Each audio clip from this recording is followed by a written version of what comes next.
Yo, what is up, ladies and gentlemen? It is your boy, the franchise player, Double B Pavla, joined here by the one and only, according to Woods, Adam Woods, and my boy, Chemical Julian. Ladies and gentlemen, welcome to the Roundtable Pro Wrestling Podcast Summer Slam Predictions event. What's up, boys? Oh man, what's going on? They might as well call this summer slumber because this shit makes me want to go to sleep. I might as well be 75 with Geritol because that's what this shit is for me. I would say like Vince is the devil. Yes, that may be true, and yes, he did kill Owen. But with that all being said, I'm gonna say Nick Khan. Nick Khan is the reason why I cannot give a shit about this pay-per-view. True statement. True fucking statement. Look, let's talk. Let's talk about. But I'm glad to be here with you two. That's what I'm glad. It is always good to be in the house with the franchise player and the doctor, Adam Woods. My brothers, it is always good to have you guys on this podcast. Let's talk AAA. Let's talk AAA.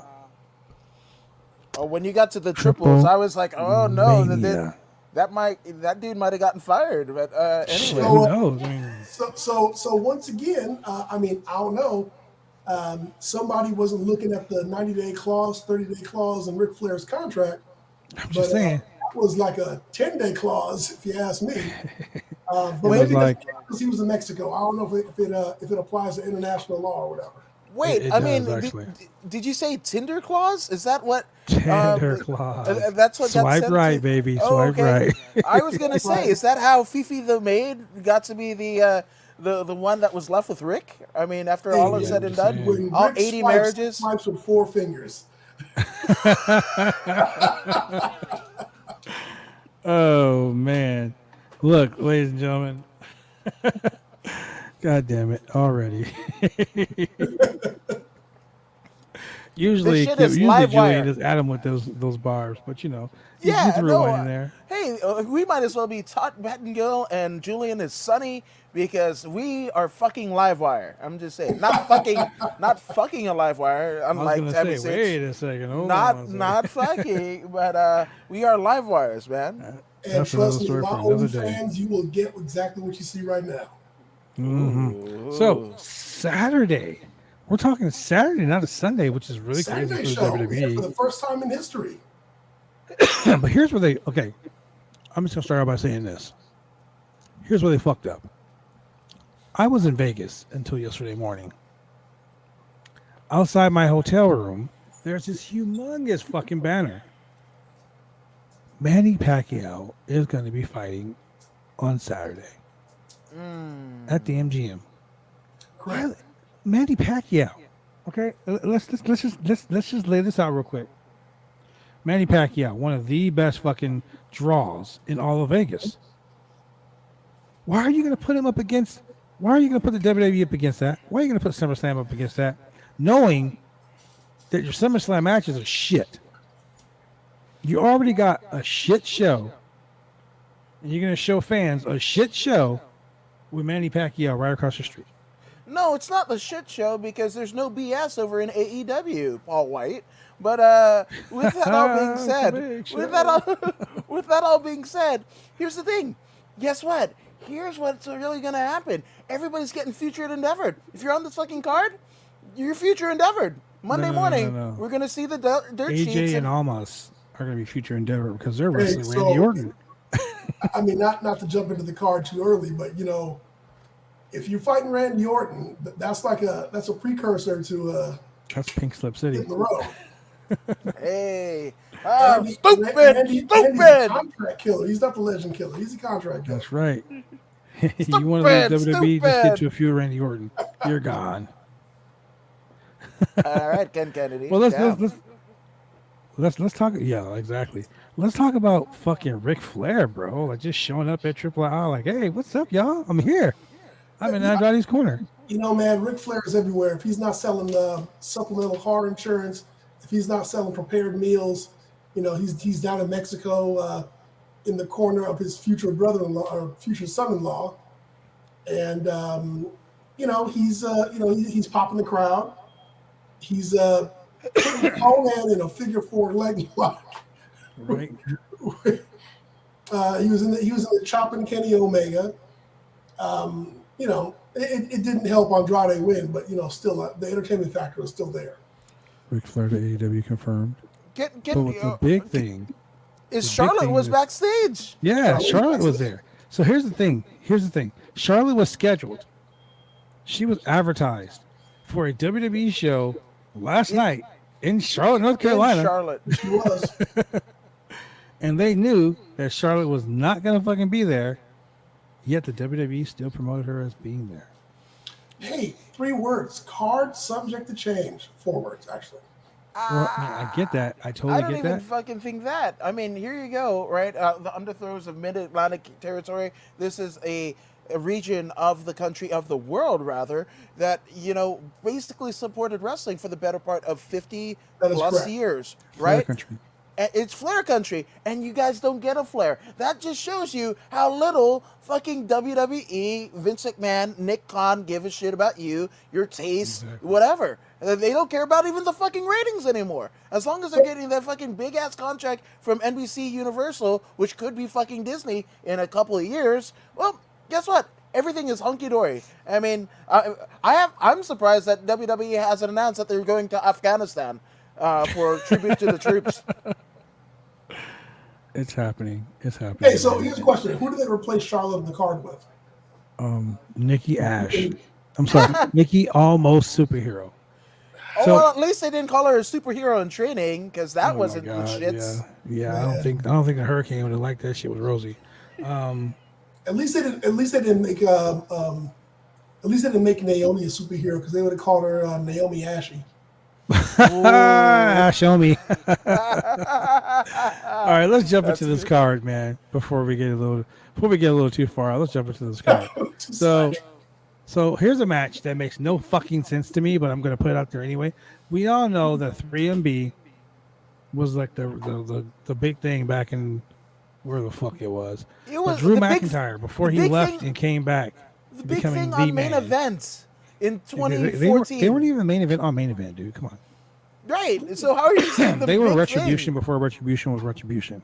Dude, I was a 3MB mark. I had such high hopes for them. I mean, I was wishing for a 3MB reunion, you know, back when Drew McIntyre made his return, back when Jinder Mahal was on SmackDown with the Universal Championship. I was, and back when Heath Slater was talking about I got kids and all that. I was really hoping for a 3MB reunion, and it just never happened. Bro now, got like massive kids though. I don't know if they thought maybe he need a job. In the words of Dennis Stamp, he ain't booked yet, man.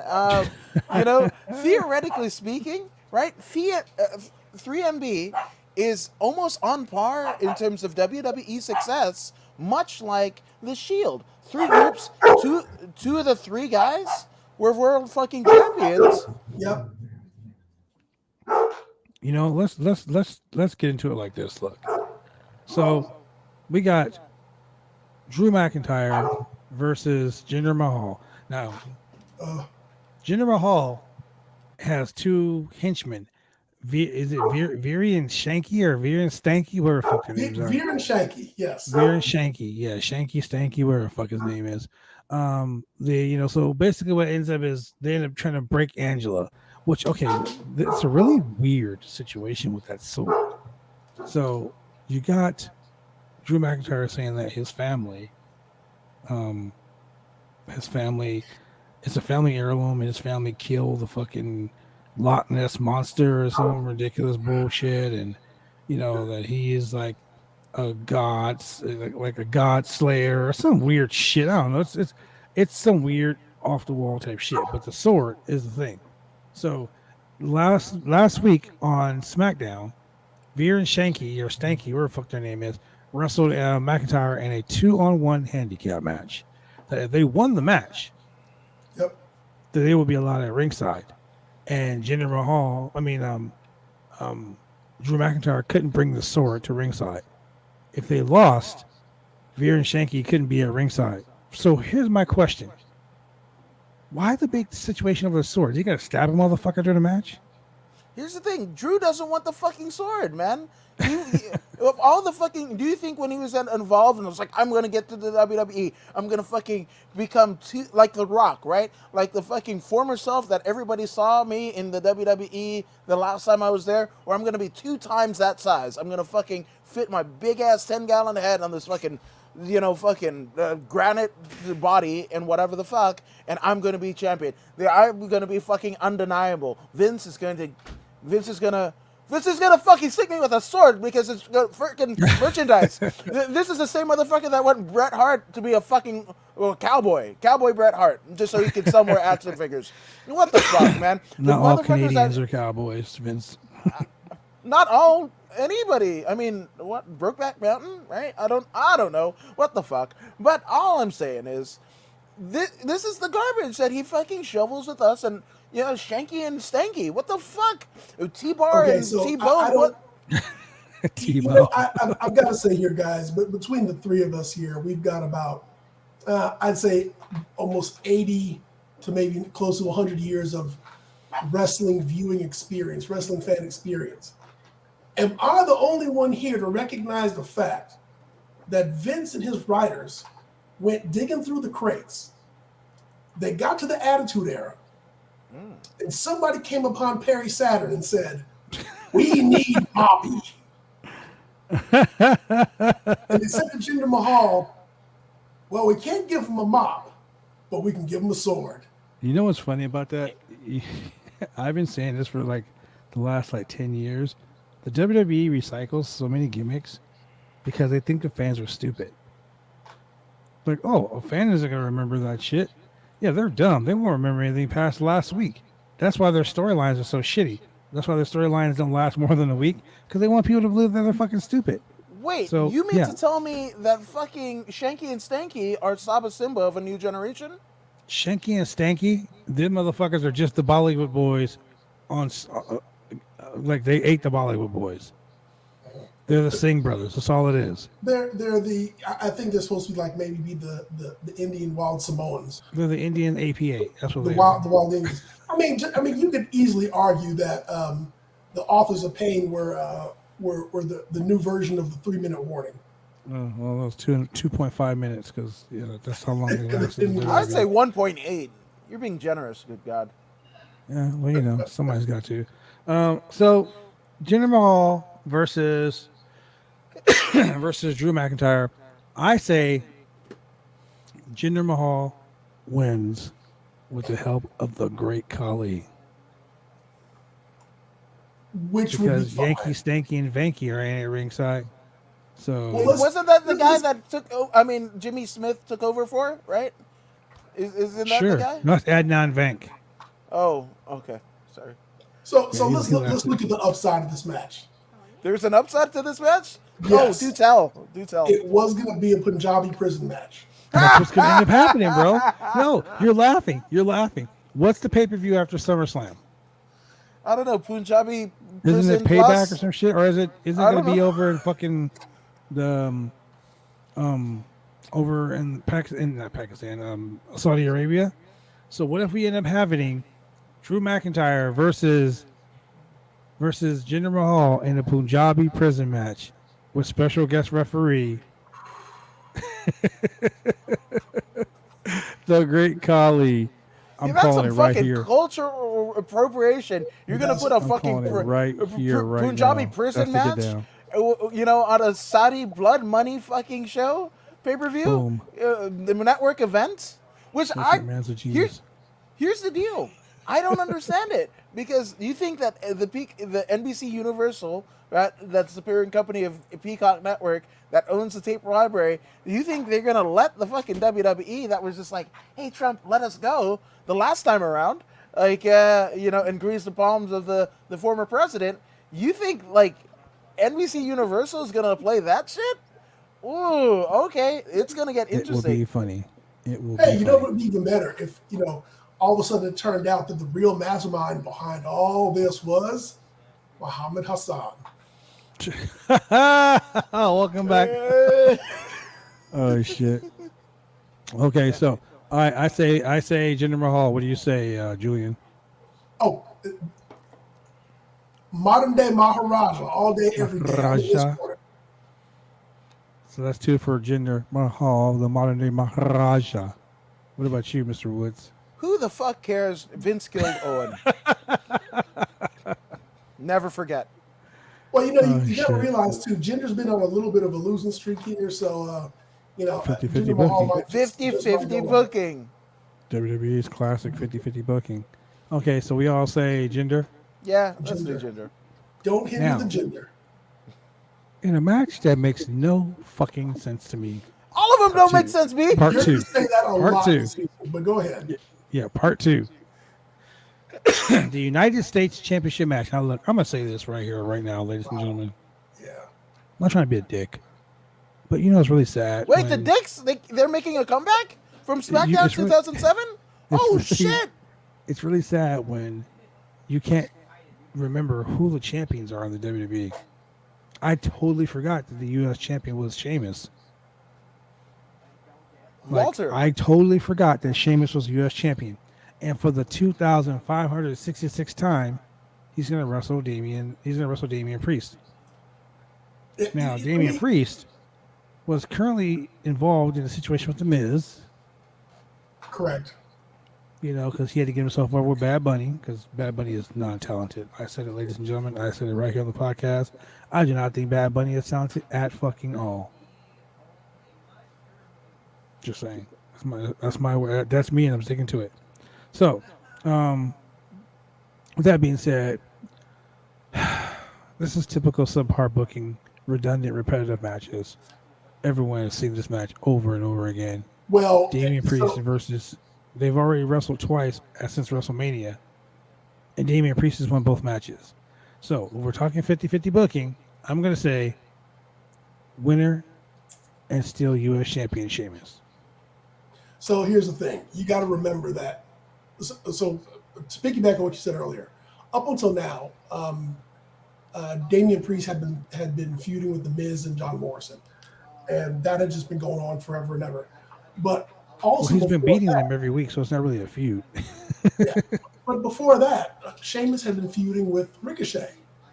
And Humberto Carrillo. Ricochet kept on coming to the ring, and he would do something stupid and end up losing the match.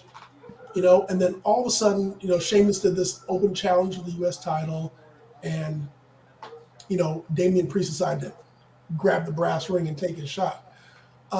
Now, this whole thing really got delayed because Sheamus went ahead and broke his nose, and for whatever reason, because wrestling fans are stupid, they said, "Oh, look, Sheamus is wearing a solid steel nose protector to protect his broken nose. Why are you wearing a solid steel nose protector when everyone knows you're most likely going to get kicked in the face in a wrestling ring? That makes no sense whatsoever." But anyway, they give him a solid steel mask to protect his nose. He gets kicked in the face, and he gets mad because he gets kicked in the face. And now he's fighting Damian Priest. And Damian Priest is going to take the U.S. title home and make Puerto Rico proud. Okay. Okay, so you say Damian Priest. No, I'm saying Sheamus. Okay, Sheamus it is. So 2 for Sheamus already. Adam? Okay, I'm going. I don't recognize, much like I don't recognize the head of the table, fucking Croman Baines or whatever the fuck his name is. He's the I head of do your not- table, Adam. No, Just fuck admit it. no, there ain't that motherfucker there. Actually, there's a He's the bead tribal and chief. a little He's bit your of the tribal bubbly. chief. So Acknowledge him. there's that. No, Tribal fuck him. chief. Fuck him. Look. I won't even mention him by name. So with that all being said, I'm only acknowledging the champions that matter in the WWE universe to me. It's like right? missionary So- position over and over again. Suffering succotash and pew pew like a speeding bullet. Never forget. So That's the winner Ricochet. of this match, King Nakamura, Shinsuke Nakamura. Okay. He's not in the match, but okay. I will say this, though. I became a John Cena fan for the first time in 30 years.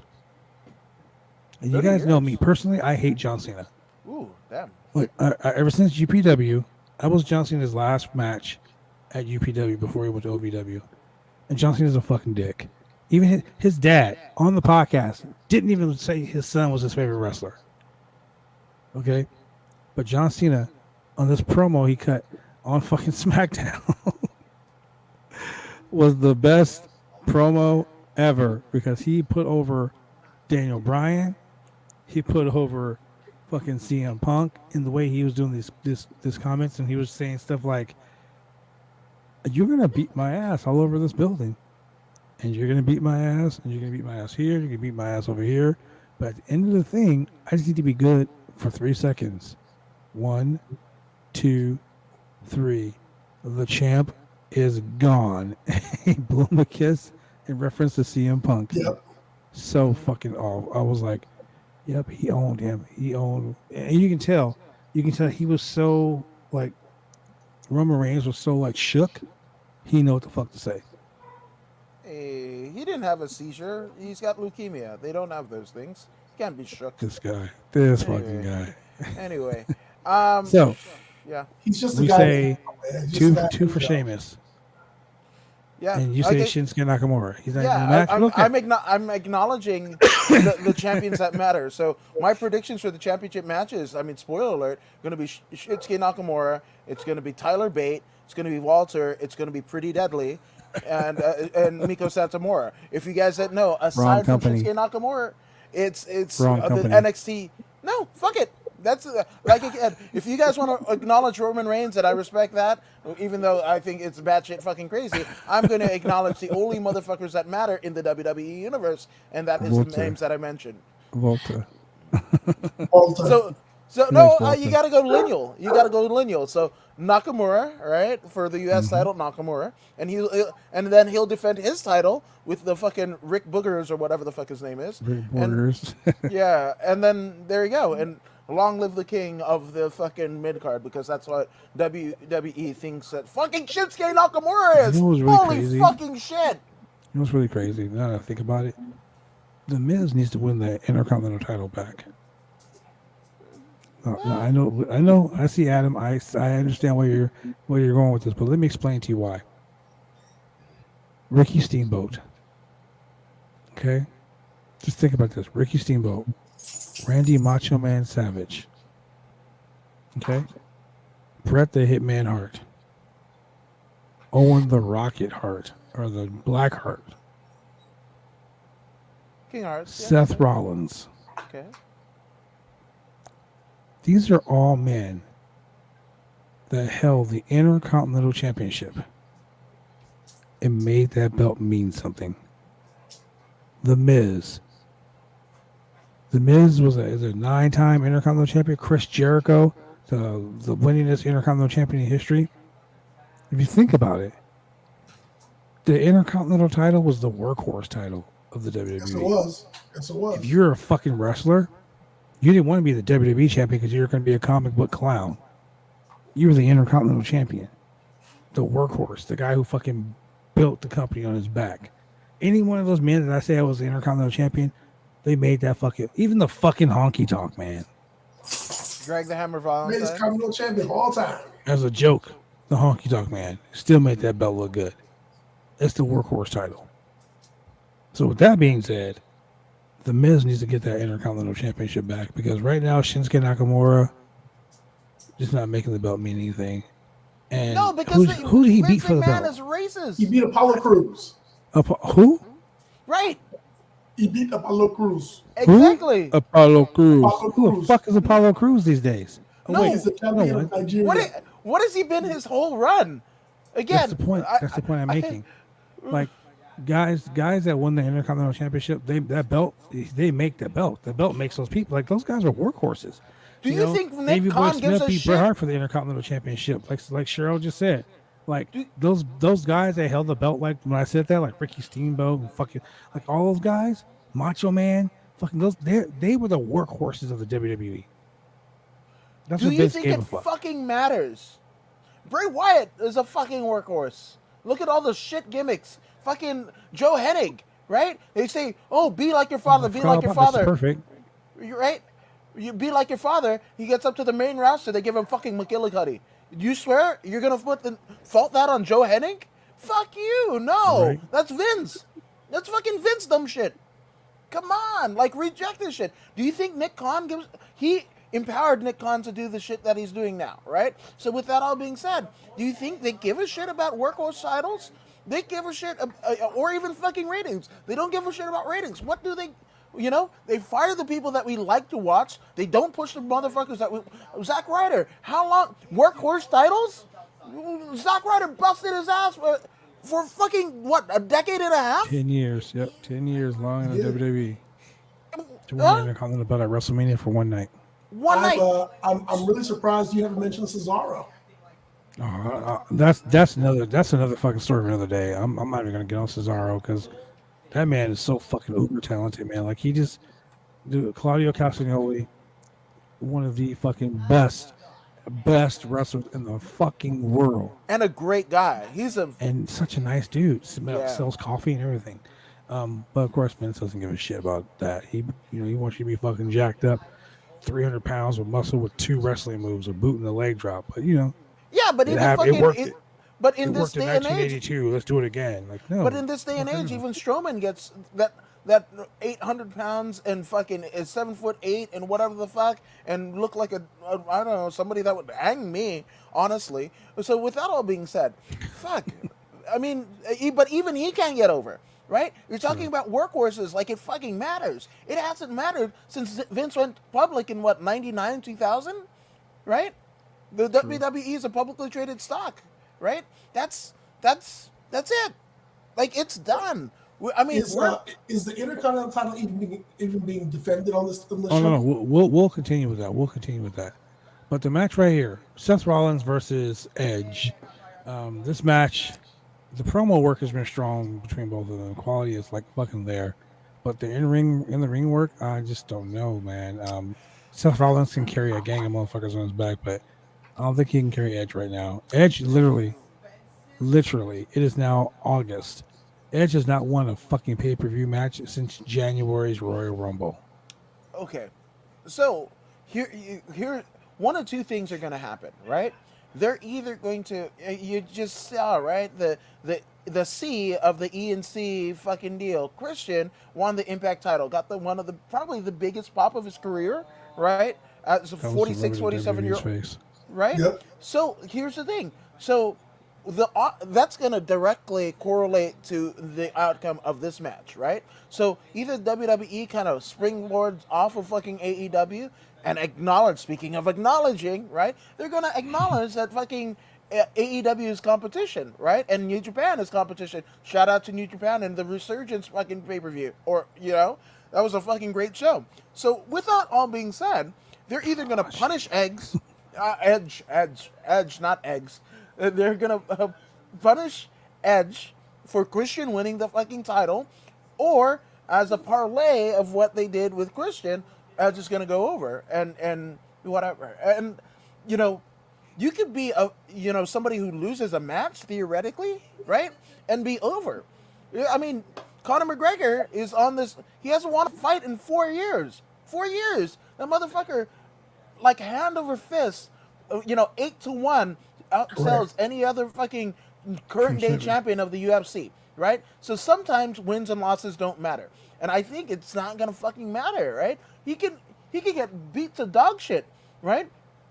Edge can, right, on this comeback. And what does that say about the WWE? As somebody, who overcame a neck injury and all this stuff to fucking come back, is a Hall of Famer. His wife is a Hall of Famer that's commentary for you guys, right?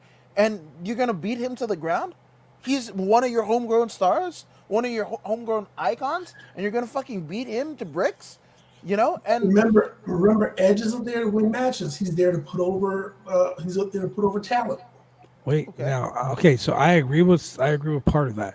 Edge came back. He didn't come back to put everyone over. While he's done a wonderful job with like Roman Reigns building him up, he does need to win occasionally to keep his credibility. Because quite honestly, if fucking Edge is getting beat by everybody, then you said put over Roman Reigns? It's like this.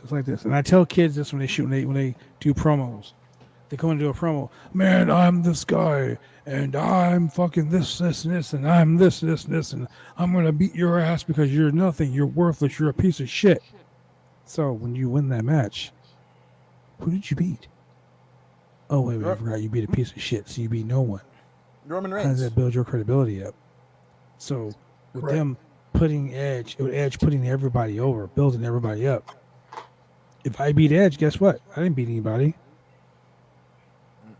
That's why I look for Rollins to lose tonight, lose to Edge on Saturday night, and Edge wins the match because he has to get that 50. I'm sorry, right now with Edge, they're doing 85% booking. Like he's got 15, the other guys have got 85. So Edge lost to Randy Orton at Mania, and then he was gone Twice. for a while. Oh no, he won one match, the greatest wrestling match ever. Yeah. Then Randy Orton beat him. Then Randy Orton beat him again. Then he was gone. Then he came back, and Roman Reigns beat him. Then Roman Reigns beat him again. Yep. And then he's gone now. Then he came back, and now Cesaro. Rollins is going to beat him at lose to him at this pay-per-view because he needs to get his win back. He's Right, the well, it's not for us. That's my prediction. My prediction is Edge.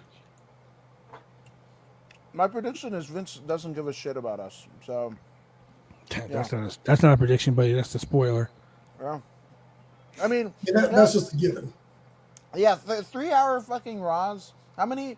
To be a dedicated WWE fan, nothing else. You have to watch 12 plus hours of original content week to week, and it's all shit, right? And what is Well, on the flip side, AEW has like fucking Dynamite. They have Elevation, and then they have AEW Dark, and now they have this Rampage show. They have way too many fucking shows on TV.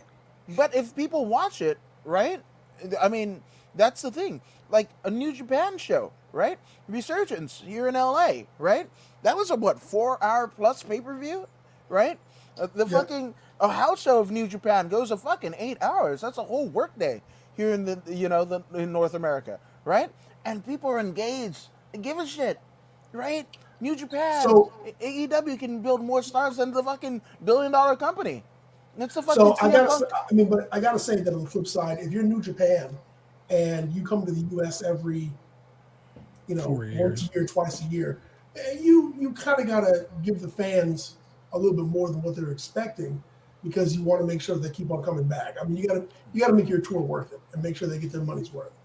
And also, you want the fans to see as much of your talent as possible.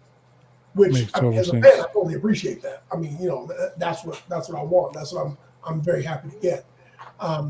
Because these are guys you just see on TV, or if you're on the channel, or whatever. So, but you gotta remember that WWE right now, television is. I mean, Raw is oversaturated, and I said this before, and I'll say it again. Because of the reduced roster, if you remember back during the Attitude Era and even during the PG era or the Ruthless Aggression era, you didn't. I mean, Austin would get a lot of time at the beginning or the end, or Kurt Angle or Triple H. I mean, your big stars would get a big segment of time, but you didn't see the same people in the first hour and the second hour and the third hour. You saw multiple matches, you saw multiple talent during the whole course of the 3 hours. So that's why that 3 hours didn't seem so bad. Right. Now with this reduced roster and with Raw in particular,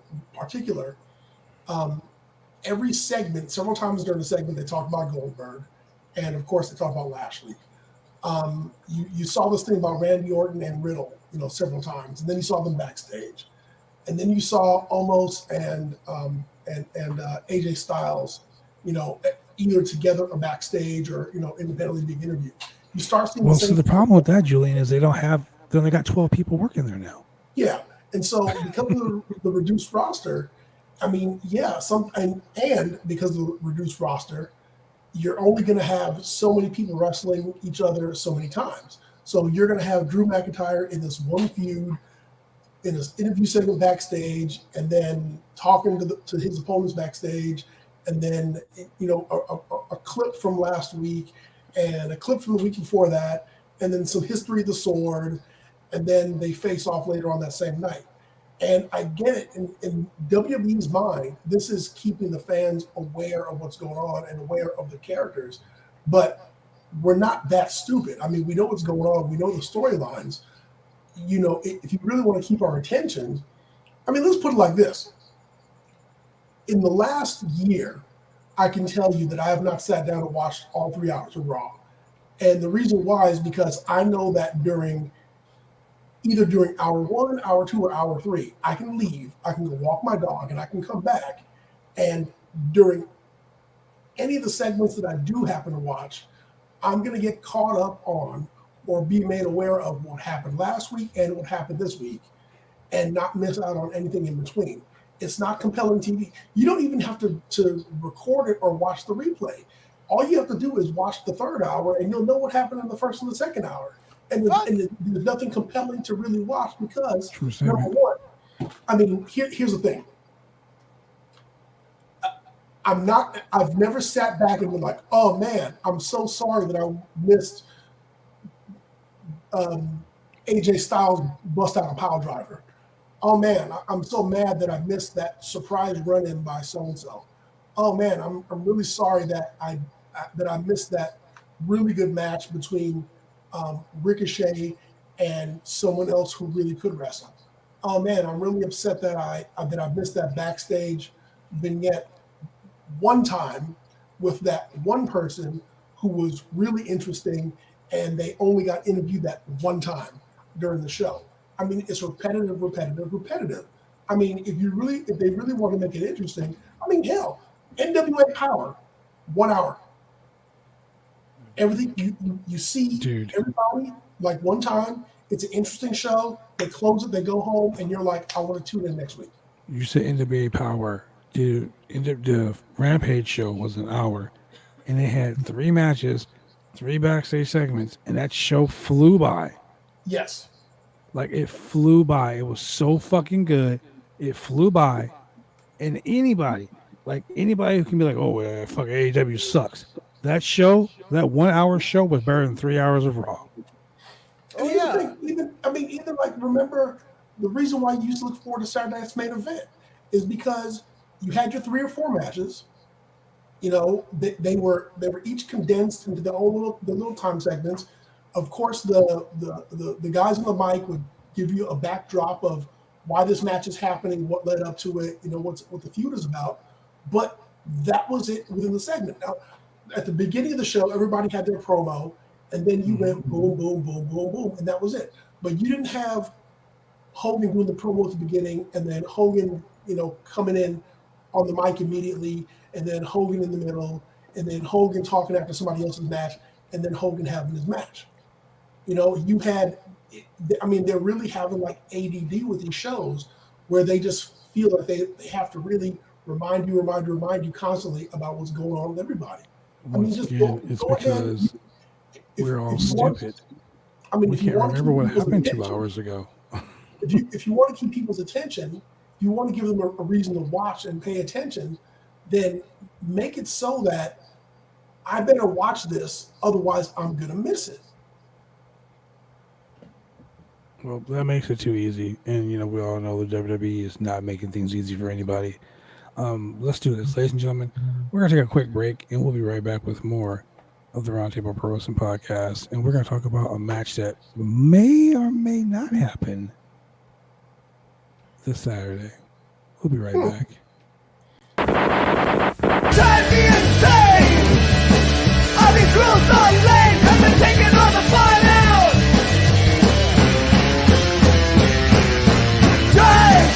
Drive me insane! All these rules are lame, have been taking all the fun out!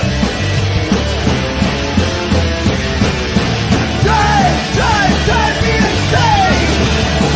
All these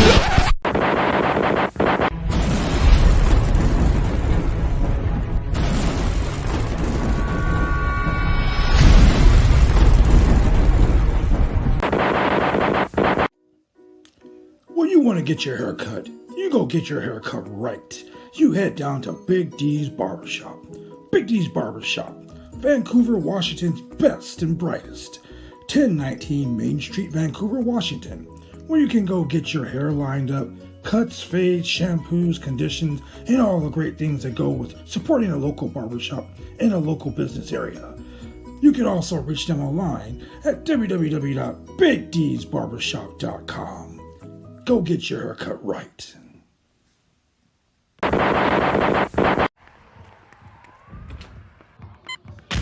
These are more than just the sounds of a safe place to go after school.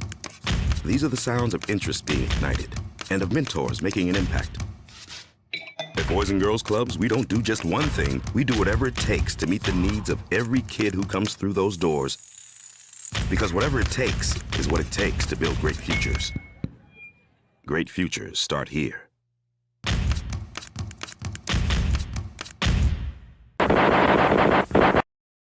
That's right, ladies and gentlemen. Great futures do start the Boys and Girls Club, and we are back. And I know Adam loves that 503 Originals commercial. Yes, and Big D's Barbershop. That's right. You can go to www.503original.com. You can buy hats, hoodies, t-shirts, all that cool shit representing your boy right here, the franchise. www.503originals.com. Go buy a shirt. Thank you for reminding me. I meant to go buy my merch last week. I need to go grab some right now. That's Because right. when I Get hit that the merch. Northwest, I want everyone to know that I'm representing. That's right. The 503 Originals, ladies and gentlemen. So let's talk about a match that may or may not happen. And I say may or may not happen because apparently someone or someones have got COVID. We're talking about the SmackDown Women's Champion Bianca Belair and Sasha Banks. Now there's just a rumor going around. It's been it's been talked about that both these women have come down with COVID. Both of them. Yeah, it's been stated that both women have come down with COVID. So, Well, that's simple. You just have an empty arena match. You have a boiler room brawl. I mean, you just have them fight someplace where it's just the two of them. Wait, can you fight? Spoken like Vince McMahon. Pain in my chest, I can't breathe. Like, can they really do anything athletic with the COVID? Have a barbershop 3 match with the Queen Latifah as the referee. Ooh, you're gonna get some people mad at you, Julian. yeah, Are you trying to somebody say go that Sasha Banks and Bianca Belair's hair might be fabricated? Might Hey, not, man, not be I'm just trying to set it off. Okay, see so- what you did there. it was reported by Forbes magazine. Forbes magazine states that, according to PWI Insider, multiple WWE officials are worried about an already announced SmackDown Women's Championship bout that won't take place at SummerSlam. Okay. Now, what it's saying is, both Charlotte, North Carolina, on Saturday and Sunday, they were also booked to work each other, and it didn't happen. Neither Sasha or Bianca Belair appeared.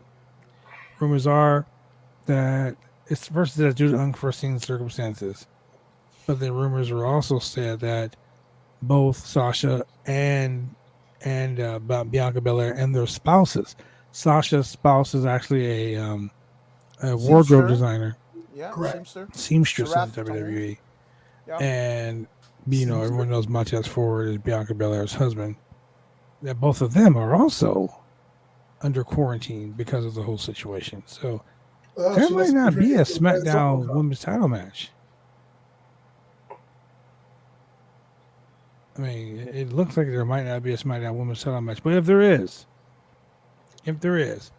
I look for it to be a disqualification because Sasha has aligned herself with Carmella and Zelina Vega.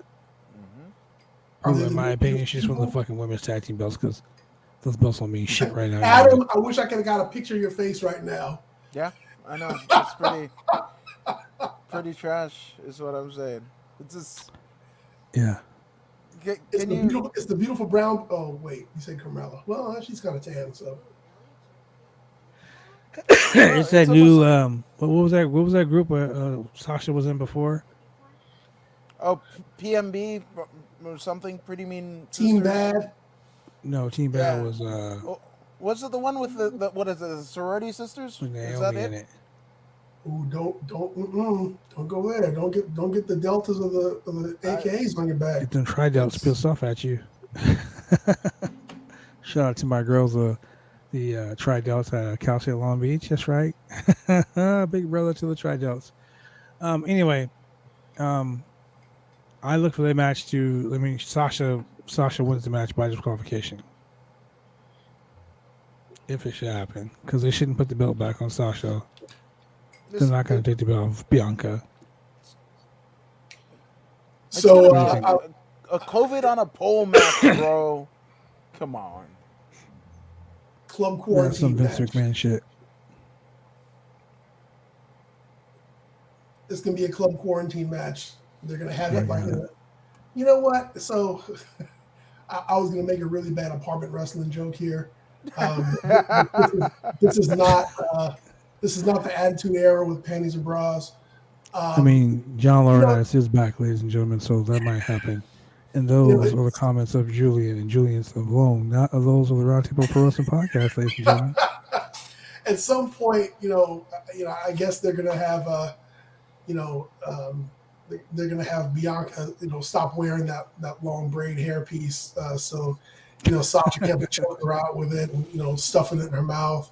I would totally invite her to get her hair cut by the fucking bad, black, and beautiful triple cheat. They got to do that at some point. Yeah, they got to cut Bianca's braid.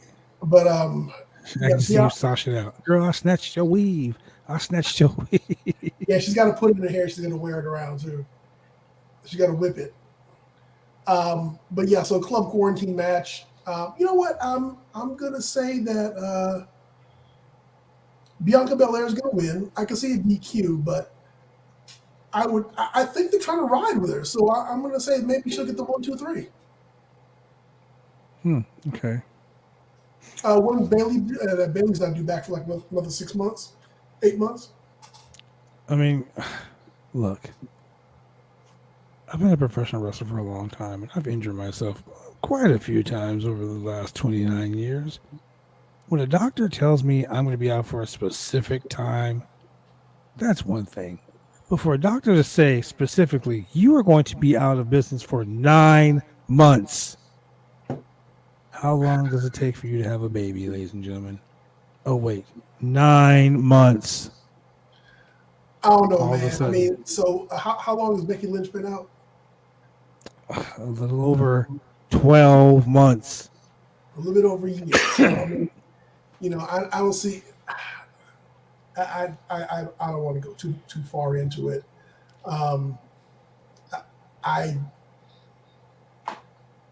Being the athlete that she is, sure, Becky can bounce back as fast as she wants to. But I don't know. I mean, sure, maybe someone did say ding dong hello to her, whatever. But Ding dong, hello. but yeah, hopefully that's not what it is. Unless there's nothing wrong with that. Maybe she wanted to have a little Bailey or whatever. But yeah. So the bottom line is she's not going to make a run in at the pay-per-view. We know that much. But we want to see Becky Lynch make a run in, but that's for another match. Yeah, I mean, but I'm sure there will be some shenanigans or interference from the boss team or whatever they call themselves. So here's the thing: we almost will be ensured that we're going to get Becky Lynch and whoever the hell else is on injured reserve that is medically cleared to compete on SummerSlam. You know why? Because if you guys know anything of what happened with the Bray Wyatt situation, right?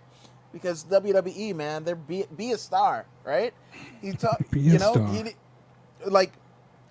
JoJo pregnant. I mean, he left his wife. They got pissed off, right?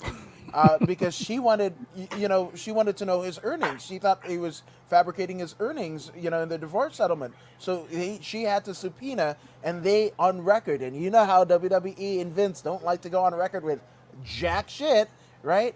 So he put his earnings when he was a champion in public record, and you can go and Wikipedia it, right? So with that all being said, right, he married JoJo after they have one kid, and then literally, what is it, 6 weeks it takes for you so you can get pregnant again? She gets pregnant almost immediately with her second child, right?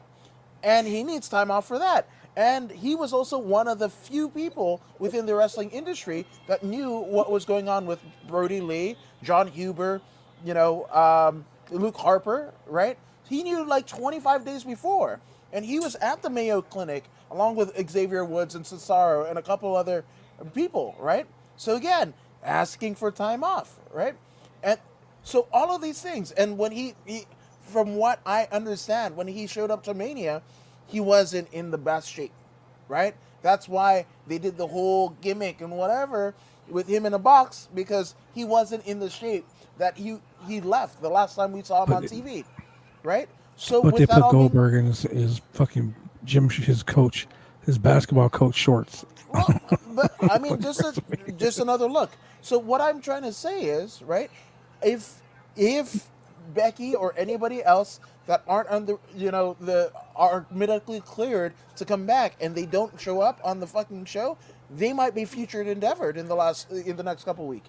And here's the thing: when you talk about, mental health, Vince doesn't give a shit. This is a guy who has showed up on the job, broke his fucking quads, tore his quads, and still continued and was there literally the fucking day later after fucking surgery, right? So he doesn't give a shit about mental illness or any other ailment.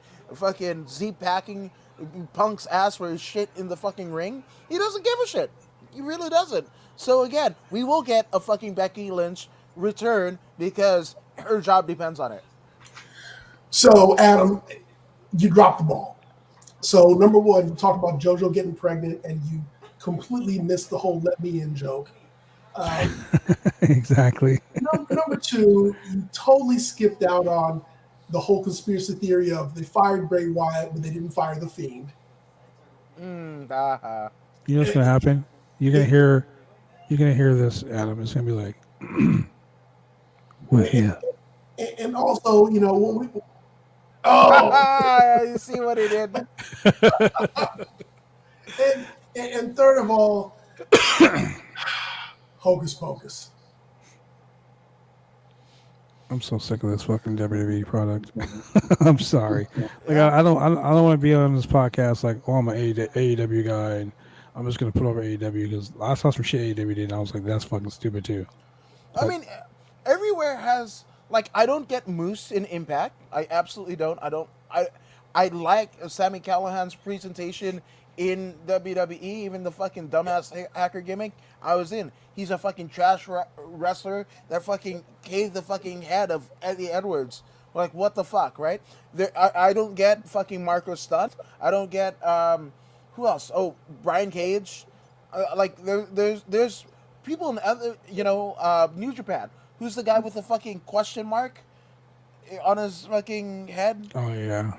Yeah, he's a stupid Question mark? No, R.I.P. Josephus. But yes, but there's more of the things where my kind of like, my begrudging will towards the WWE is there are times where I've cared about it. This is essentially my whole life. I knew fucking pro wrestling before I knew how to walk, right? And it pains me all the fucking shit that I want to see and the people I want to see get treated like shit one way or another over the last 10, 15 years, right? They screwed Brett. They fucking killed Owen. Like, Brett screwed Brett. Ah, fuck Vince. I'm sorry. Hey, now hold on. Now hold on 1 second. So, as wrestling fans who've been wrestling fans for 30 plus years, 40 plus years, shit, are we now our parents who were saying there's no good music these days, your music is trash, our music was better, and kind of applying that to wrestling? Or apparently we are those people. Nope. Or are we really just being kind of like, this is the baseline for what wrestling should be, based on our experience? I mean, I really do think that WWE it evolved from pro wrestling to sports entertainment to we make movies, and that's the direction it went. Right.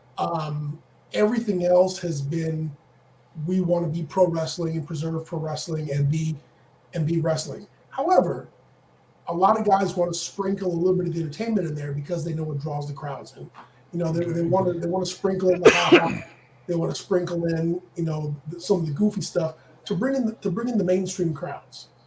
I mean, because as rabid as a fan base as ECW had, they didn't have that mainstream appeal. Remember that WCW was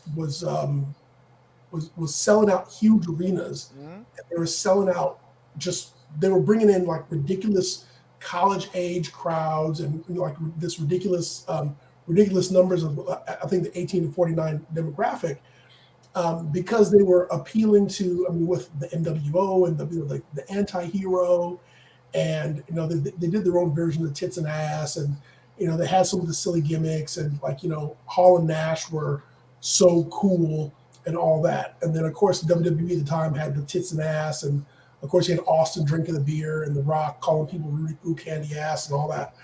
And remember, during that time, people were saying that The Rock wasn't wrestling. He was just, you know, he was just entertainment.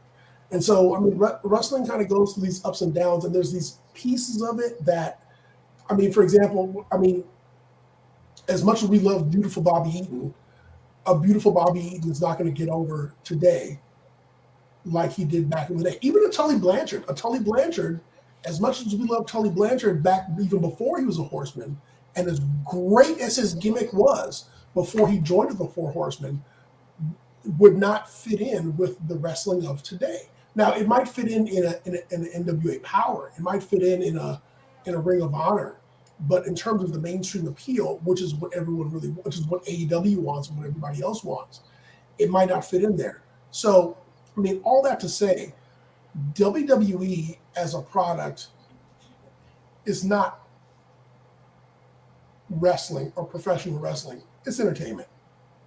And Vince has not minced words and tried to say that it's anything else. I mean, Vince did the whole get it, you know, from early on. And so, I mean, if you're looking for a 5-star technical match on Mania, you might get one, but they're not going to give it 30 minutes. I mean, even the days of the Bret Hart, Shawn Michaels Iron Man match, shit, those are gone. We're not going to see those anymore. True. You know, I think I mean, even a match like when my son was younger, and I told you guys this before. When my son was younger, what he and I bonded with over wrestling was biscuits and gravy, Festus and Jesse and Festus, because it was the goofy, the ha-ha, and the ring bell, and the corn-fed Colossus and all that shit. After that, my son, you know, he left wrestling and he got back into it when it was Shawn Michaels versus Undertaker. And he totally loved that match at Mania. And he would watch these matches, and some of the more technical matches are what he got into, and that's what he enjoyed. He'd watch the Network, and he would watch Savage, he would watch Steamboat, he would watch Flair, he'd watch a lot of the older stuff. And like right now, like a lot of people, he's kind of checked out because, you know, NXT kind of flies under the radar. NXT UK kind of flies under the radar because of, like, you know, they definitely don't hype it as much as they do the other shows. And they definitely don't give it the type of publicity as they do for Raw or SmackDown. We don't even talk about Raw or SmackDown.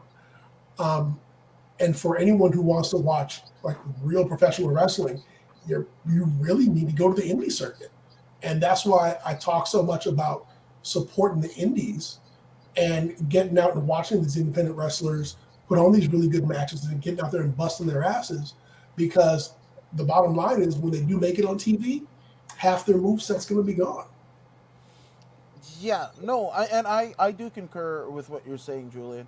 But, you know, to bring back your original comment, are we just old curmudgeon-y fucks that are like, oh, it was better when we were really, really fans? And yes, it is true. But also, the other fact of the matter is it's trash. It's a trash product, right? If they're in the business of making movies now, that they've transitioned from pro wrestling and whatever, and sports entertainment, and now they make movies, this is a movie that nobody's fucking watching. It's continuity is absolute trash, right? And I mean, if I were trying to explain wrestling to somebody who didn't understand what have you, I definitely am not showing them the WWE current day product, not in the slightest iota, you know. And I hate to sound like it because, again, you know, you were talking about like the workhorses, but fuck, Greg the Hammer Valentine, Harley Race, right? Those guys wouldn't exist in this kind of current day. Ric Flair wouldn't exist. Nick Bockwinkel wouldn't exist. There's so many whatever. They've cannibalized themselves to the extent, right? Before it was the shareholders, right? The shareholders. Then it became network subscribers, right? And these are just passing the buck like most corporations do when they, you know, have a loss, right, of anything, public opinion, you know, what have you. They pass the buck onto some other subsidiary and usually spin that fucking thing off, right? And this is what the WWE has done. None more evident than, you know, having Nick Khan there, where, again, that's all he's doing is fucking consolidating. And now they're going to get to a point where they're going to have no excuses. And nobody's going to watch. Nobody's going to buy merch. Nobody's going to whatever. And then what? Are they selling to the fucking, you know, NBC Universal? Are we going to have a WWE ride at Universal Studios? Are we going to have Disney buy them out? Like, because that's what it seems like to me. So all of this is all hyperbole for what the ulterior motive of what the WWE is going to be. As hard as Triple H has worked, Paul Levesque has worked to build up this next generation of superstars and what have you. I mean, next in line is Nick Khan, I believe, right? And the fact of the matter is, you were talking about the independent circuit, Julian, right? Well, you do flippy shit moves so you can get noticed by the WWE, right? And you get noticed by the WWE and you get put through their developmental system, which explicitly tells their fucking coaches, you beat the fucking indie out of these guys, right? Yep. Beat the fucking indie out of these guys, right? Then they get a little headway, go to the main roster. And what does the main roster do? Beat the fucking NXT out of you. So what the fuck? I mean, I would be so disenfranchised and disheartened if I were a WWE wrestler. That's why Adam Cole and a litany of others don't want to go to the main roster. Finn Balor, Ember Moon have made their way back to, you know, it's to funny you say NXT. that too, because Adam Cole didn't want to go. Right. Ciampa, Tim Thatcher, and Yep. Gargano. Gargano and Ciampa. They're like, we refuse to fucking go. Yeah. Yep. But now that I'd rather get now featured they're going back to endeavored. the FCW, Yeah. or now they're going back to being a But developmental. remember when What's WWE was in Saudi Arabia, wherever they were, and they brought the NXT guys on to Raw, they were putting on solid matches. And people were just Yeah. like, oh man, this is such a good show. And then they were like, well, back to NXT. I'm out of here. Or even And that's the thing. Yeah, Like yeah, Vince exactly. Vince is going to Vince. That's pretty much what it fucking is. Vince is going to Vince. He's going to do things his way. He's going to shit on the product, and it's like Vince is like, I don't even fucking watch that product. You fucking moron. Why don't you watch your own product? Hey, but Like, Adam, you don't know what's going on in your own fucking product? Like, what is wrong with you? But what you said, dude, I 100% guarantee you that if Magic Mountain said to Vince, hey, we would like to make WWE the roller coaster, Vince would say, how much? They did that in Canada. With the fucking pile driver ride, right? And it was a license, deal. It wasn't like the WWE New York deal or the much babble-hooey WWE hotel and casino in Vegas that, got built and then it got fucked, right? It was a licensing deal. They were like, hey, we want to put WWE on all the shit that we're doing or whatever. And they had, I think, maybe Benoit at their opening, right? When Benoit, before we knew about the murder-suicide, right? And they didn't give a shit. And they were still sending WWE merch, but outdated WWE merch up until like 2018. Nobody knew about this thing. You know, it was on, what was it, the Canadian side of the Niagara Falls. You know, like, so I see what you're saying, but I also think that Vince is fickle. You know, I mean, the reason why the reason why Heavy Machinery was going to pass or fail was how Otis, you know, took to Vince, or Vince took to Otis, right? And then guess what? It's not Heavy Machinery at all. It's just Otis, and they fucking stripped everything away from Otis, you know, that made him special in the first place. Same thing with Nakamura. Same thing about Zayn. Like, you can go up and down the list, and you're like, what the fuck, man? So, yeah, it's, I don't know. And I hate to say that about the thing that I spent almost my entire life, you know, like watching and supporting and what have you, but this is where we are. So, you know, again, going back to it, it's not that we're old and curmudgeon. We're curmudgeon because you put a shit product on for us to consume when there's other people doing it better, right? And I'm not saying, you know, everybody harkens back to the Rocky and Wrestling Connection or the Attitude Era or what have you. Yes, there were shit fucking angles there and things that we're not proud of in hindsight, right? And I could go down the laundry list, but I don't, right? But yeah, you know, but if I'm showing any of my MMA friends fucking pro wrestling, I'm showing them New Japan. I'm showing them Josh Barnett's Bloodsport. You know, if they want blood and guts, you know, old FMW with Hayabusa, right? Because again, there's stuff there, but the stuff that people want and watch are not in mainstream WWE at the current moment, and we have to address that, I believe. Well, that sounds like man, that sounds like some real good shit. Now, going back to this SummerSlam bullshit, SmackDown Tag Team Champions, the Usos versus Rey Mysterio and Dominic. Pretty deadly. Usos win. Pretty deadly. Yeah, Usos retain. Usos retain. WWE Championship match, Goldberg versus Bobby Lashley. I think that the build to this has been shit, and if I were booking this show last night or last Friday on SmackDown, I would have totally had, last night on Raw, I would have totally had Lashley spear the shit out of Goldberg's son. Man, you know what? When Goldberg, here's the thing. My ex-roommate from college, he and I used to laugh all the time just about there's certain things you can always count on in wrestling. One was when someone got in the ring and demanded an apology, you knew an ass whooping was coming. Mm-hmm. When someone said, come in the ring and sign the paperwork or sign the contract, you knew an ass whooping was coming. Third of all, you knew when someone brought their family in the ring, and so when Goldberg decided to introduce his kid by name, I was like, oh, fuck.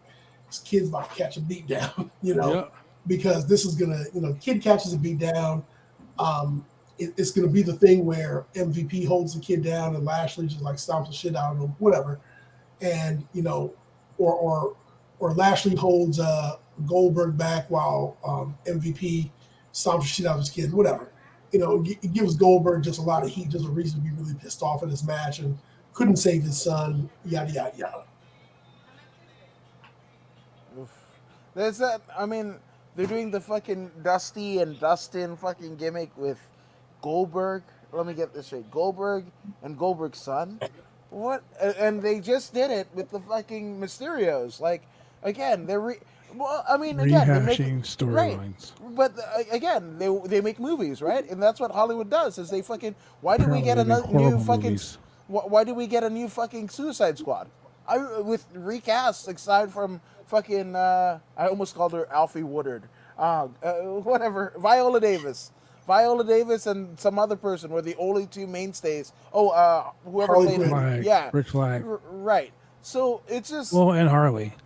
Yeah. They killed Boomerang off spoiler if you didn't watch the movie, Boomerang dies in the first wave. Yeah. So spoiler. Yeah. So it's just what the fuck are we doing, man? I really don't understand, but I will say, right? The only person that I want to do a spear is Goldberg. Like, I hate Charlotte Spear. I hate Edge's Spear. I hate Goldberg's Spear.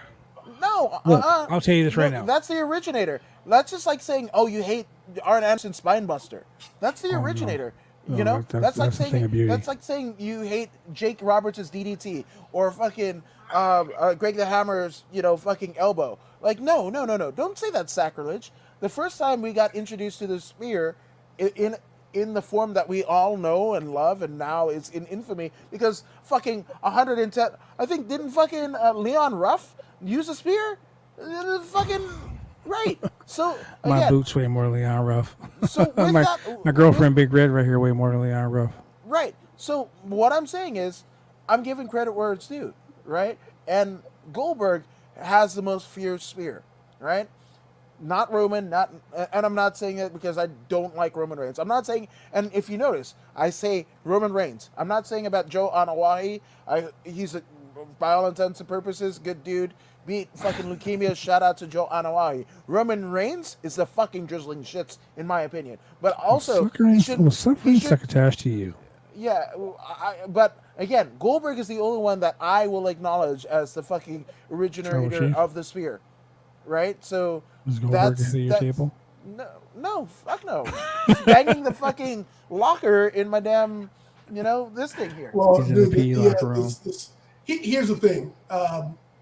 Like, for example, the spear that Goldberg gave last night was horrible, but Bobby Lashley sold it like he had hit him with a stun gun, a sledgehammer, and a cinder block. And in the last few spears that Goldberg has done in his last few returns, that's what they've looked like. Whatever. That's his thing. The spear, jackhammer, whatever. I get it. But should Goldberg be wearing the title? Nah. Fuck no. I mean, should Goldberg even have a shot at the title? No. We were saying that with Strowman, though. We were saying that last when he fought Strowman. Yeah, no. I mean, we were saying that when he beat Owens. Correct. This is 3 years ago, and again, for as long as we wanted fucking Goldberg, right? Between the WCW buyout, between the fucking New Japan run, his much maligned first run with the WWE, right? Well, we wanted Goldberg, right? We wanted him, and whether it be the fucking management or Goldberg's own volition, he didn't want to go, right? And now we get oversaturated with fucking Goldberg. I think Goldberg is working more than he ever did in the WCW with the fucking streak. I'm seeing more of Goldberg, right? So I'm just saying the reason why you don't like the spear is because we shouldn't have Goldberg in this kind of current day and age. Even Hogan, right? He kind of tapped out. They're using Goldberg more so than they did fucking Hogan during the Mr. America, his last title run, whatever the fuck. So that is where we are right now. And I think and I hate the fact that Sasha and Bianca, have COVID or anything, but I think karmically speaking, right, these things are happening, horrible things are happening because of the WWE's either under or overreactions to things. Either way, pissing us, the loyal and hardcore fan base, who will follow them to every platform, whether it be VHS, fucking closed circuit TV, and finding a potato, whatever, back in the day to find their fucking programming, right? All of this stuff, DVD, Laserdisc, streaming, fucking pay-per-view, all this shit and they do all of that to tell us that they don't give a shit about us.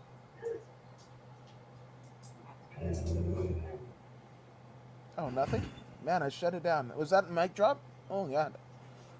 Sure did. You tell him, Sasha. Not that Sasha. I don't want that Sasha to get I'll say this right now. Shout out to George Hermosa getting his kid ready for her first day of kindergarten tomorrow. Oh, Mario Yamasaki's. Yeah, shout out to George Hermosa with that. But George did have this to say to Adam. He likes Roman Reigns.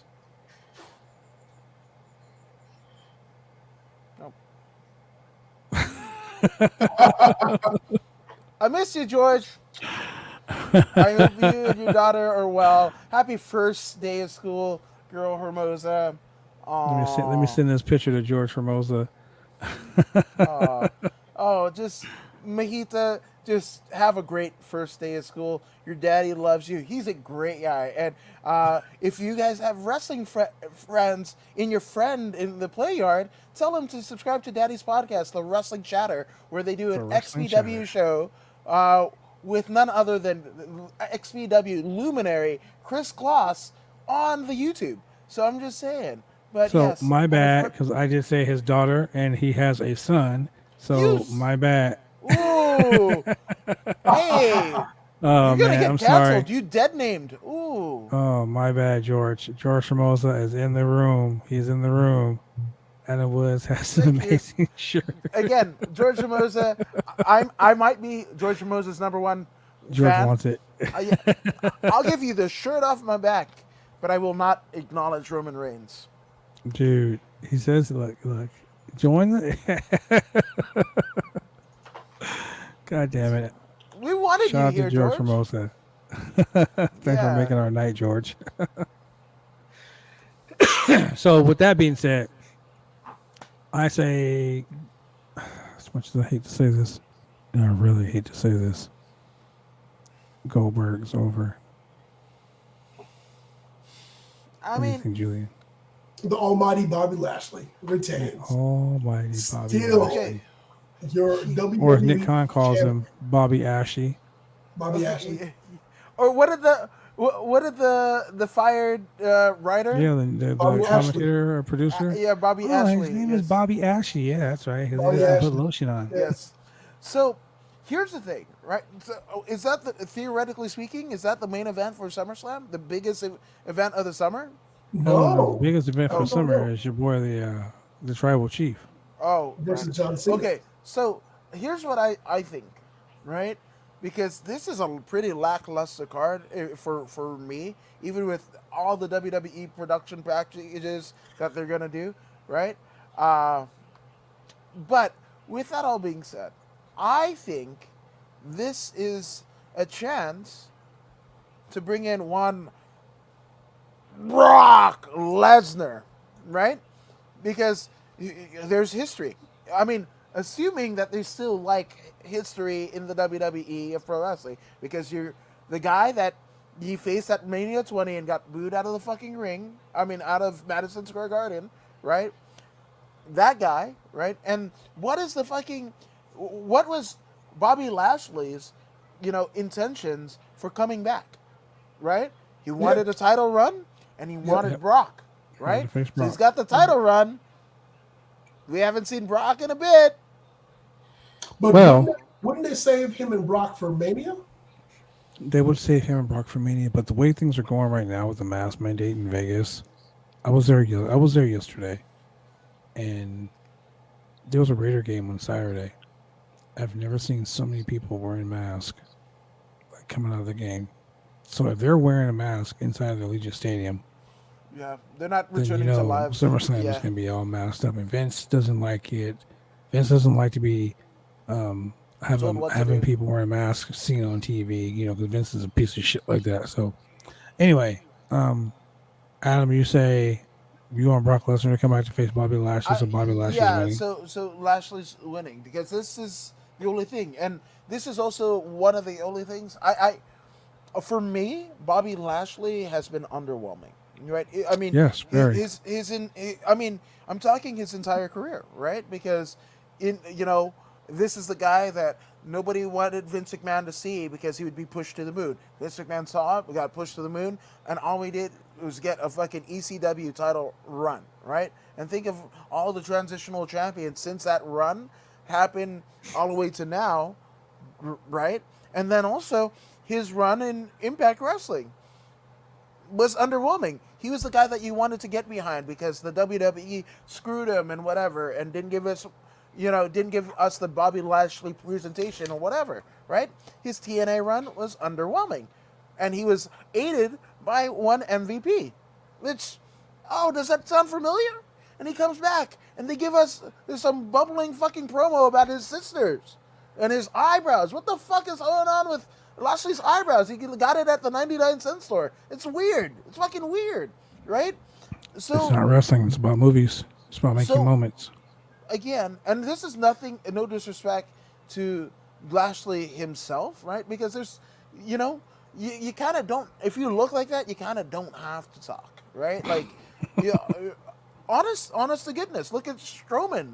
Good God, what the fuck was he? I don't know. I'm glad they released him. I never want to see him on my fucking TV again, whether it be bare knuckle, Impact. Dude, fuck him. So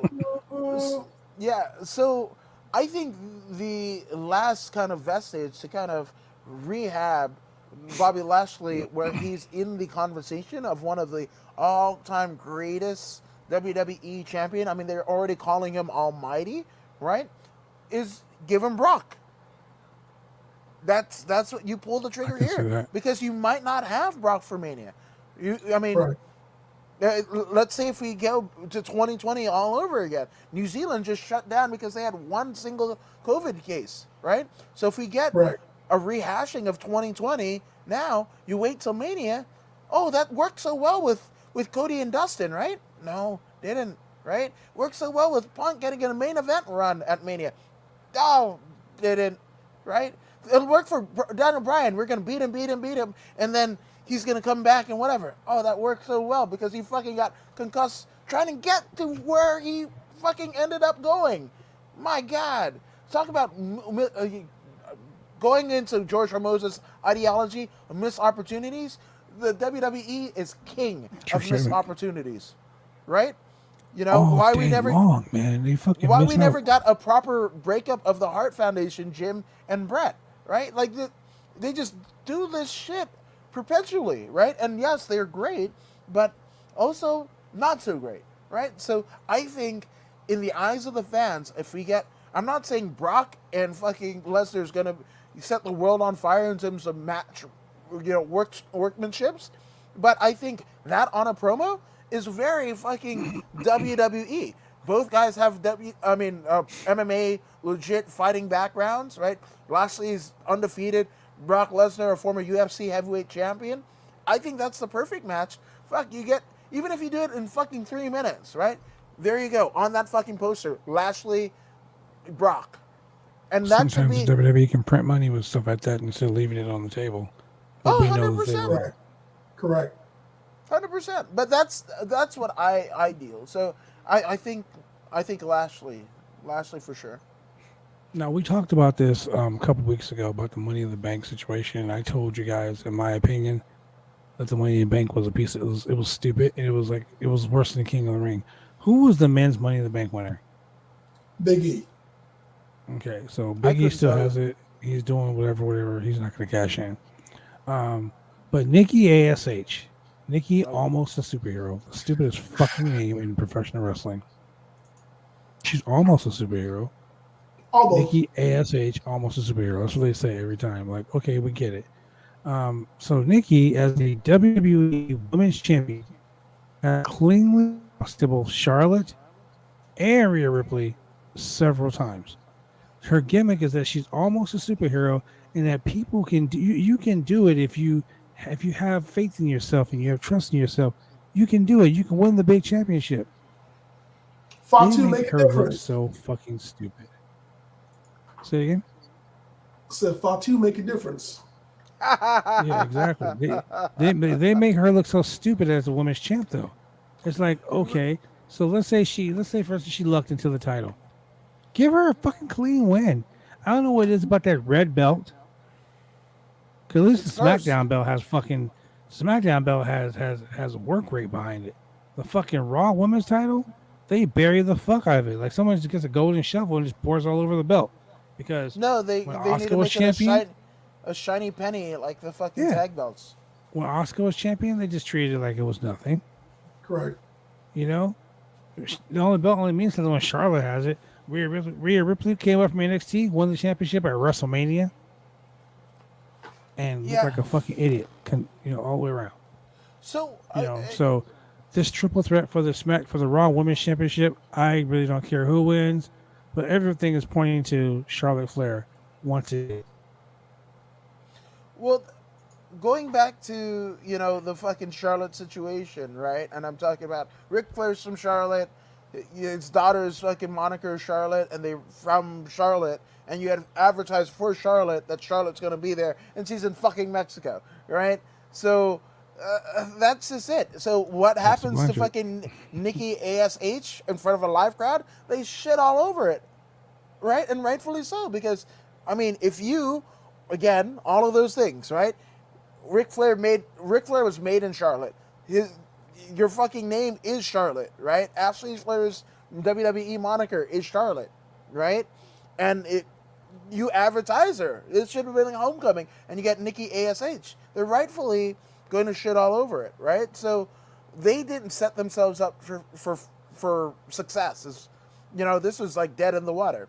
And as great as Charlotte is as a in-ring competitor, they've really fucking, like, she's close to Ric Flair's 16 title reigns, right? And I mean, putting in a quarter of the, I wouldn't say the matches, because their matches are phenomenal.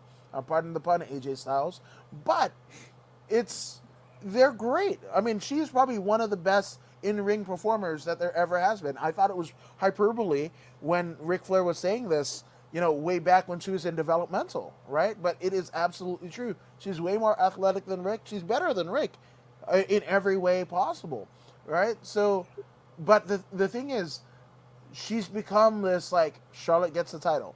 We're in a lurch. Right. Charlotte gets the title. And it becomes overrun, right? I mean, going at this rate, assuming she doesn't fucking, leave when her contract expires, right? Even she's sick of this shit, right? And they put way too much pressure on her, right? So, maybe she gets a title run, maybe she doesn't, and she rides off into the sunset.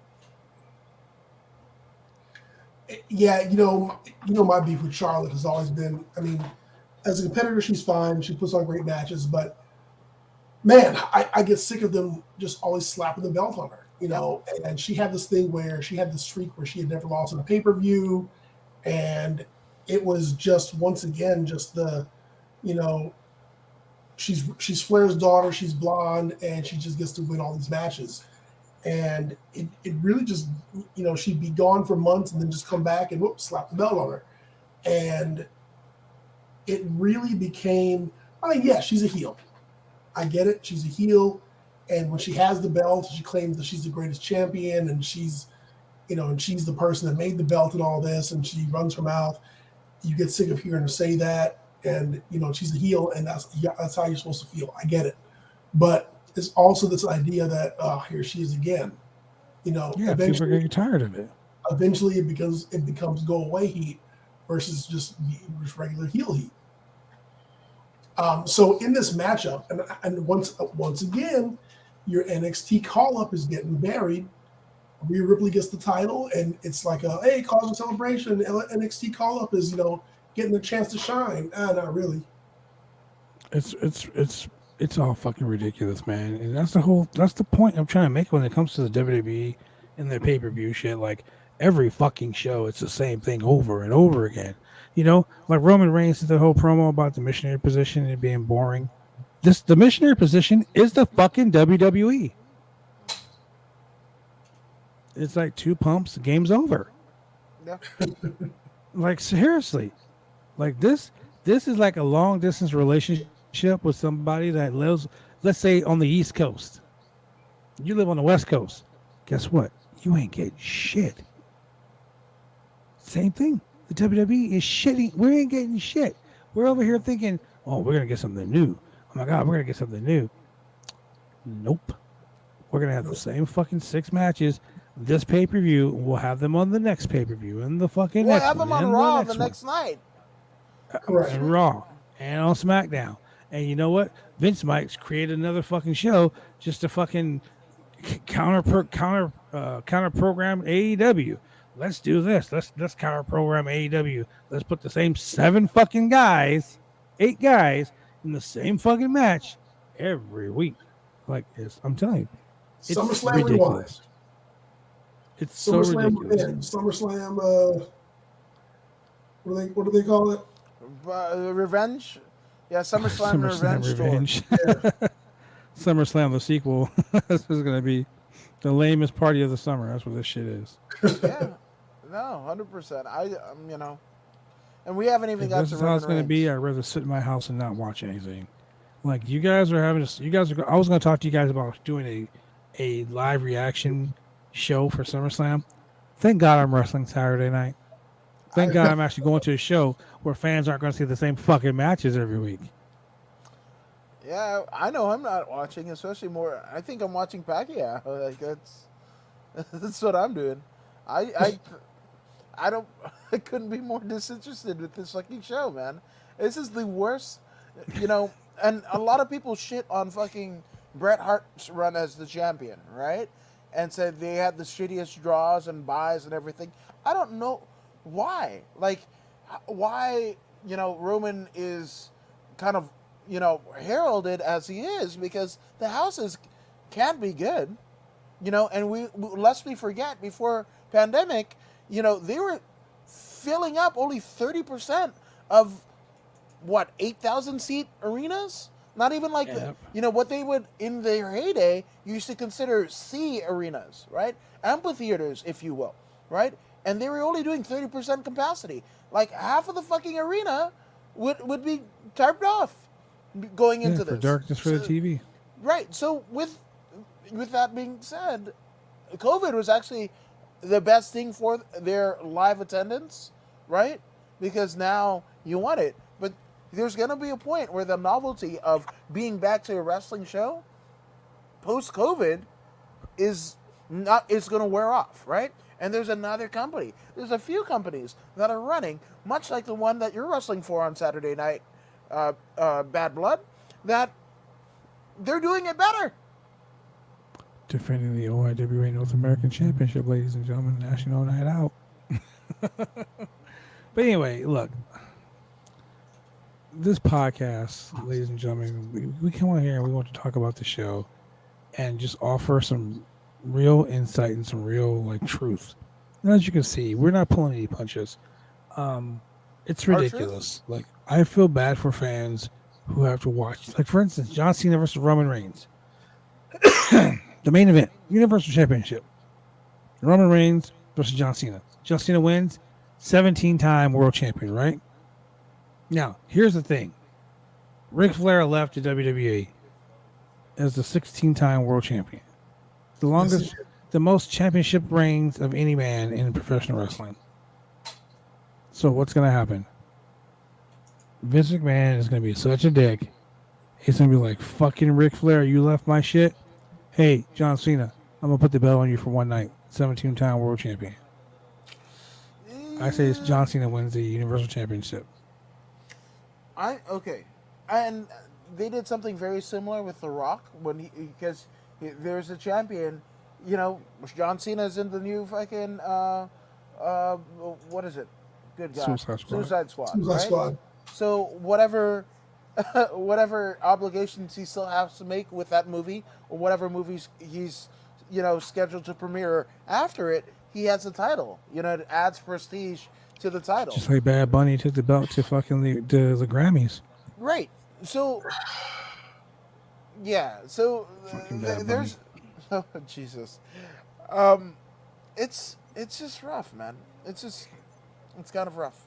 So what do you think, Adam? You think John Cena wins? You think Roman retains? I mean, let's not be biased, because you know you don't want to acknowledge Roman as your chief. Roman is garbage. You know, again, if they're making movies, right? Mm-hmm. How long has Roman been a part of the roster and been, you know, hailed and heralded as the next big thing? It's taken a fucking decade to get this son of a bitch over, right? Do you think if you watch a fucking TV show, hell, Heels is on Stars, right? Miss Pat is on BET Plus, right? Great shows, but after fucking one fucking show, right? One episode, and if it doesn't hit, it's not a hit, and they fucking cancel that shit. Ozark is going into their 4th and final season. They will cancel everything. You have Kim's Convenience. Again, Like the a fucking Lucifer. right. These fucking big, I don't want to say all of them are big budget, but highly touted shows that people like are getting fucking canceled left and right, or fucking the showrunners are leaving, right? So again, any fucking time that you can get a 10-year deal that doesn't work, you fucking catch your bets on something else, right? So True. I really do think that the quality of the pay-per-view that we get on Saturday is going to be completely predicated on AEW's Friday. If we get a CM Punk, if we get a Bryan Danielson, former Daniel Bryan, at AEW Rampage or whatever the fuck they're calling it, WWE's going to pull out all the fucking bells and They're whistles. going to have to. They're going to have God come down and wrestle Shawn Michaels again. They're going to fucking sodomize Cena. Like, whatever.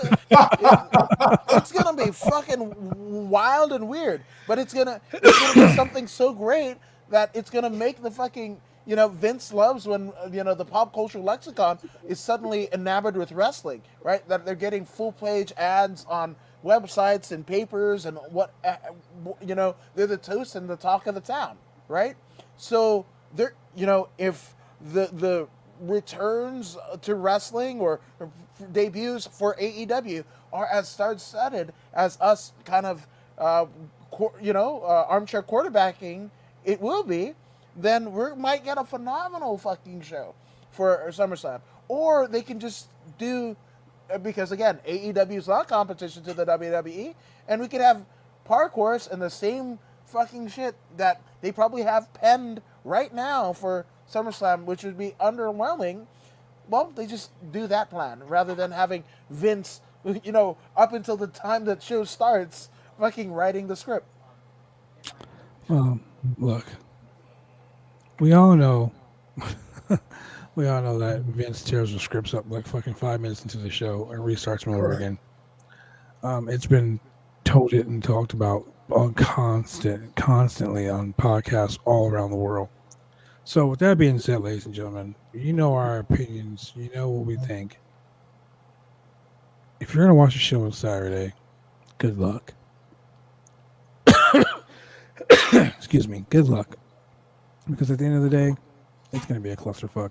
With that being said, ladies and gentlemen, this has been your boy, the franchise, Double B Bad Blood. With I'm Adam sorry, Wood. hold on. Before we sign off here. Yeah, Vince, Chemical Julian didn't get to do. He's a fucking chemical engineer that can outshine the fucking technical acumen of one atom bomb. And as an atom myself, I acknowledge Chemical Julian's place to make his prediction.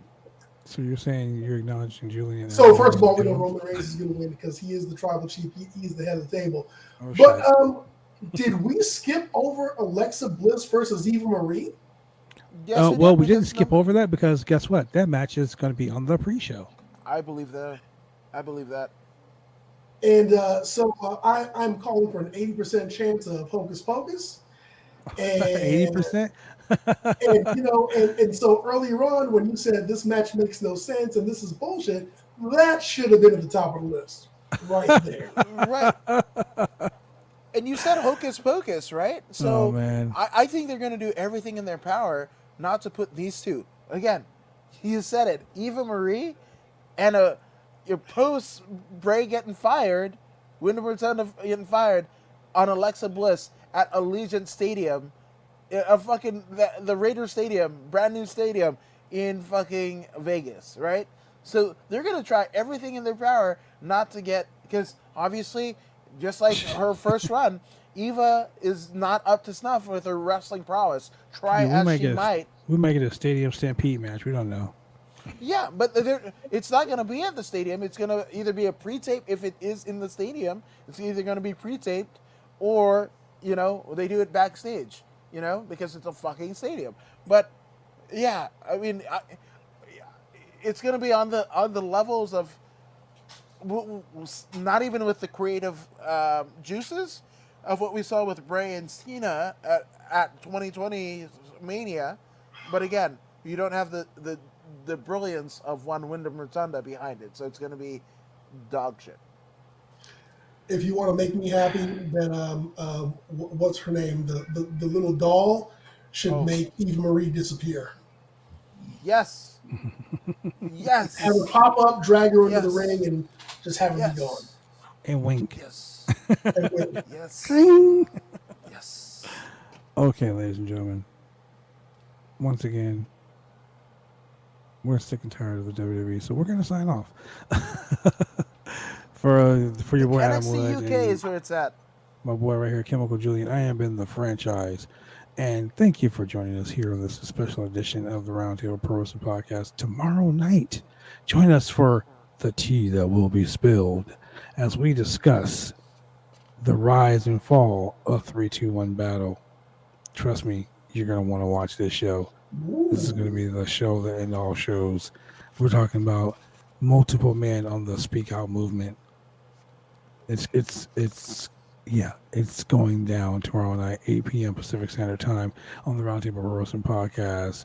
Me and myself, Tony DeBurn, we're going to be joined by the former head of 3-2-1 Battle, or one of the main heads of 3-2-1 Battle, Rob Millian, and then we're going to be joined by a television producer that they're putting together a program to discuss the rise and fall of 3-2-1 Battle. And also, ladies and gentlemen, for you juggalos out there, for you guys who like GCW, Game Changer Wrestling, for you guys who are going to be Superhuman's in going to be on the Florida, show? I mean, for you guys who are going to be in fucking in Vegas tomorrow night, Friday night, Kevin Gill, the head commentator from Game Changer Wrestling, tonight at 10 o'clock. You can go look at it right now on the YouTube channel, ladies and gentlemen. Go to the Roundtable Pro Wrestling Podcast on YouTube. You can see the exclusive interview that I shot with him about Game Changer Wrestling. We talk about all types of shit. Matt Cardona becoming the GCW World Champion. His thoughts on Matt Cardona. We talk about the craziness that happened in 2010 at the San Francisco Cow Palace with Wrestle Fan Fest. Ladies and gentlemen, go watch this shit. Like, click, and subscribe. You will love every fucking second of it. Trust me, it was awesome to record that. So once again, ladies and gentlemen, thank you very much for joining us here on the Roundtable Pro Wrestling Podcast. Peace.